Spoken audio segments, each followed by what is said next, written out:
नजर आ रहा है सामने लिखा हुआ है जुल्म मिटने के लिए। दो चीजों से मिटेगा भाई, एक अदल की कुर्सी पे जो लोग बैठते हैं ना, वो अदल के हिसाब से फैसले करने लगे, दूसरा कौम निकल खड़ी उस जुल्म के खिलाफ, तो जुल्म खत्म हो जाएगा। या इन दोनों में से कोई एक चीज हो जाए या दोनों हो जाए।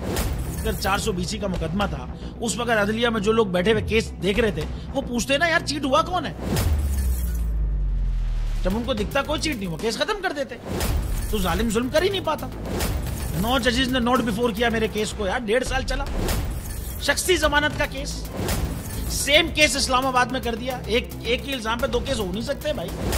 मतलब 60 दिन का वक्त होता है, 102 दिन के बाद मैं जीत गया, केस बरी हो गया, 102 दिन के बाद अपील फाइल की, एक्सेप्ट कर ली। नहीं करते ना एक्सेप्ट, खत्म हो जाता ना जुल्म यार।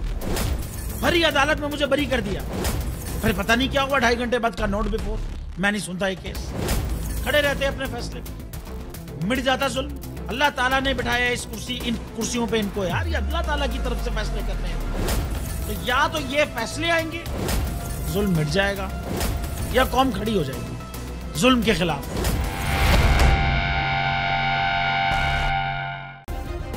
सब्सक्राइब करें और बेल दबाएं ताकि कोई खबर रह न जाए।